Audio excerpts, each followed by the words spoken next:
One thing that becomes clear only after viewing both episodes in their entirety is episode 109's excellent pacing. This is especially important for Dragon Ball Super because, let's face it, Dragon Ball series of the past weren't exactly known for their success in condensed, action-packed fights. This instilled the worry that potentially great moments would be ruined with excessive exposition and pointless screaming, but that thankfully was not the case with these episodes. Exit theater mode. Play video. Play mute. Current time 0:00 duration time 2:00 loaded 0% 0:00 progress 0% stream type live remaining time 2:00 playback rate 1x chapters descriptions off selected captions settings opens captions settings dialogue captions off selected audio track full screen. This is a modal window. Beginning of dialogue window.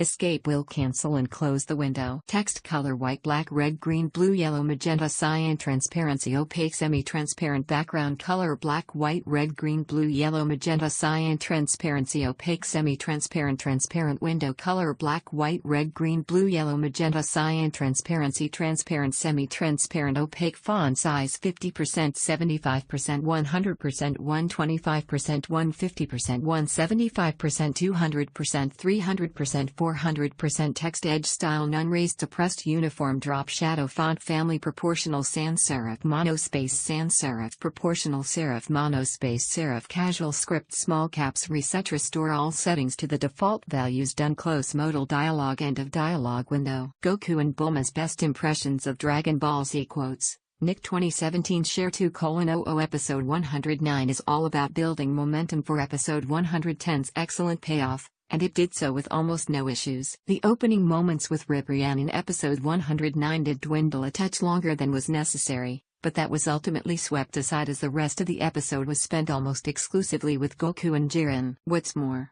the speed of the episode didn't take away from the significance of the battle, which truly speaks to how well it was written and animated. Jiren's almost laughable amount of power was used in just the right fashion to maintain that near-perfect pacing too. This is most clearly evident by the short but powerful bursts that were used to knock Goku down a peg, forcing him to use more strength or a new technique. Restraining Jiren like this may have limited the amount of combat, but it made those moments of strength all the more impressive and meaningful. It kept things flowing, forcing Goku to quickly move on or fail, and for me, made the entire episode far more enjoyable. Exit theater mode. Play video. Play mute. Current time 0:00 duration time 6:16 loaded 0% 0:00 progress 0% stream type live remaining time 6:16 playback rate 1x chapters descriptions off selected captions settings opens captions settings dialogue captions off selected audio track full screen. This is a modal window. Beginning of dialogue window. Escape will cancel and close the window.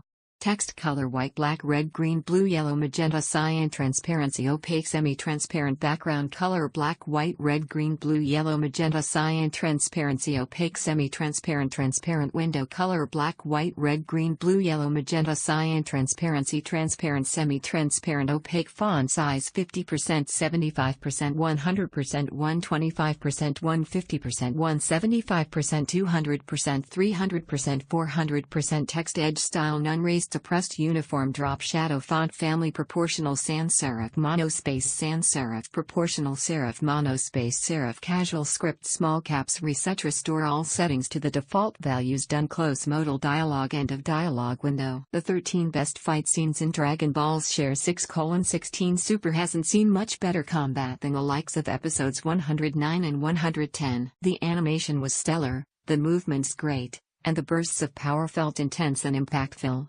Something that Super can often struggle with. Giant blasts of energy flying all over may be visually appealing, but they are ultimately meaningless if that's all there is. Both episodes were aware of that and made every major impact feel meaningful, whether it was Goku getting his breath knocked out, or Jiren getting a small scratch. Episode 109 ended with a spirit bomb, the tried and true classic that has had questionable results in the past. Although I enjoyed the power battle that ensued as Goku tried to crush Jiren, the way 109 ended felt rather silly. In no way was it believable that Goku died from the spirit bomb. It was clear based on the information available for episode 110 that he would survive, and to no surprise, episode 110 did. In fact, open with Goku being alive. The fake death came off as an unnecessary grab for some emotionally impactful content when emotions were already raised to begin with. Much of episode 110 mirrored 109 in quality, but I found it interesting that both suffer from a slow beginning. Episode 110 spends just a bit too long watching Goku struggle against the Spirit Bomb and ultimately succumb to it. It's an important moment for Goku,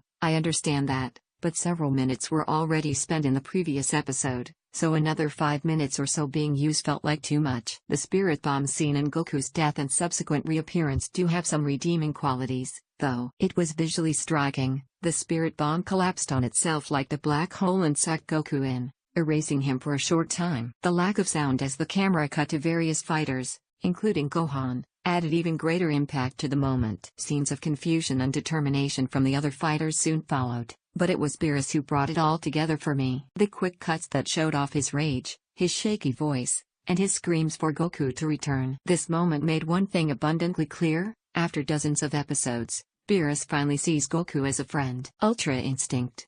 Though both episodes had many excellent moments, this was by far the most exciting thing of the two-part special. Goku's new form has quite the appearance, but what stood out the most was how Goku acted. With so many transformations already in the franchise, Super had its work cut out for it, but it managed to rise to the challenge. Every scene after Goku reappears with Ultra Instinct simply feels different than anything before it. His movements are strange, his temperament is calm, and even his voice is different. Ultra Instinct needed to feel unique, or else it would run the risk of being swept aside like so many other power-ups. By the end of episode 110, it's made clear that Ultra Instinct here to stay. With all the high-powered excitement on screen, it's easy to overlook some of the smaller moments, but Super was wise to